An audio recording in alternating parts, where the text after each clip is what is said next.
كل سنة وانتم طيبين، رمضان كريم. ما هو ما ينفعش نبقى في رمضان وما نعملش الكنافة الحلوة الجميلة دي. الكنافة دي بتتعمل في أكبر المحلات ولها أشكال وألوان، بقى هنبقى نعمل مع بعض أصناف كتير للكنافة. هنعملها حلوة قوي قوي. ودي طريقتها سهلة جدا وبسيطة، وتقدري تعمليها لو انتي صايمة. تقدري تعمليها صيامي، وتقدري تعمليها كمان بأي طريقة تانية. أنا هقولك دلوقتي عملت فيها ايه. يلا بينا. انا هنا جبت نص كيلو من الكنافة، حطيتها في الفريزر، فرستها عشان تبقى جامدة معايا، تبقى سهلة لو كسرتها بايديا تتفتفت بالطريقة اللي انتوا شايفينها دي. ممكن كمان تحطيها في الكبة تسهل عليكي الفرم.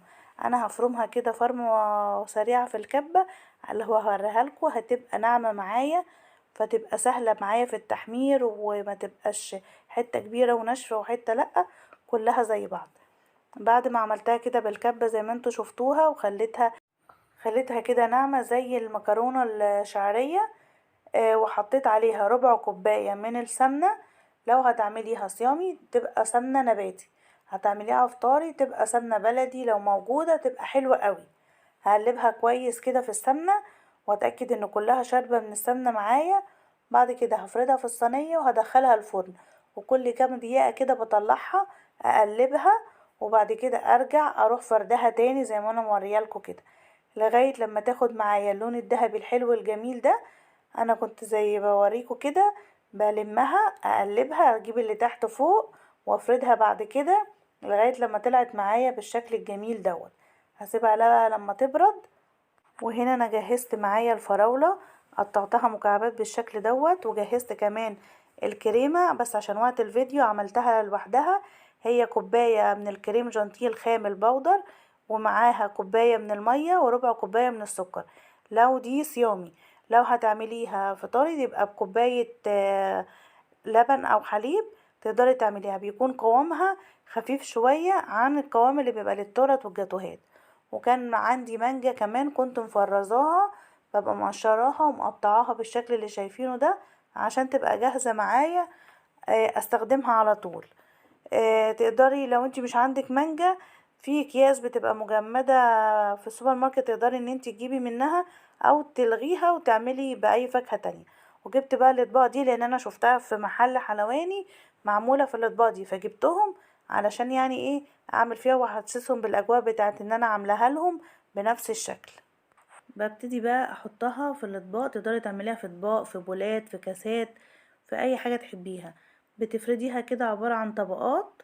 حطيت اول طبقة من الكنافة وبفردها كده شوية. انا مش بحط عليها لا سكر بودرة ولا بحط عليها شربات ولا اي حاجة. هي بتتسكر وبتحلو معايا من الكريمة. اما بتنزل عليها كده بتاخد من طعمها، بتبقى حلوة قوي. بصوا قوام الكريمة بيبقى خفيف شوية، مش تقيل زي ما قلت لكم. بس انا كنت فاتحاها كده صغيرة، فكانت بتنزل كمية قليلة، فبحاول كده ان انا اظبطها تبقى مفروضة عليها. انتي بتحطيه كمان بشكل عشوائي شوية، مش شرط تكون متظبطة يعني الطبقة.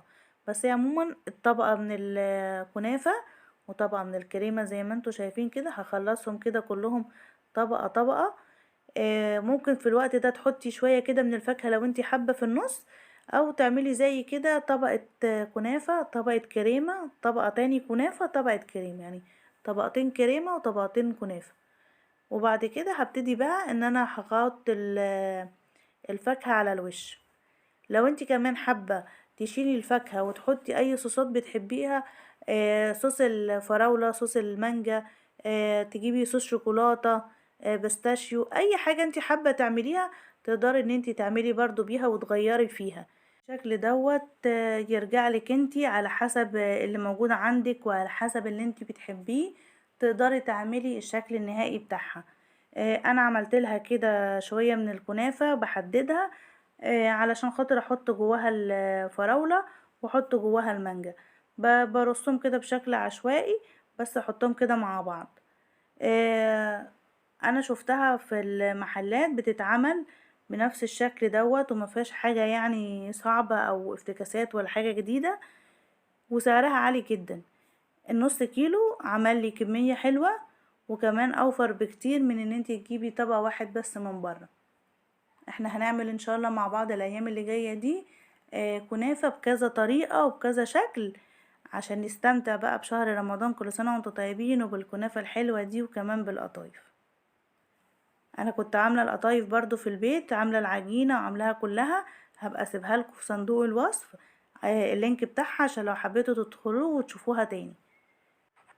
وكده خلصتها زي ما انتوا شايفين، الطبقات فيها كده باينة حلوة قوي. وحطيت على الوش كمان شوية كده من الكريمة، وعملت كمان الكاسات الحلوة الجميلة دي، حلوة قوي. لو انت هتحفظيها كذا يوم تقدري، لو عندك جيلي مانجا او جيلي فراولة، تحطي على الوش عشان تقعد معاكي الفاكهة كذا يوم، تبقى بتلمع وما يحصلهاش اي حاجة. بس هي هتتنسف في ساعتها. يلا اعملوها، اشوفكم بخير، سلام.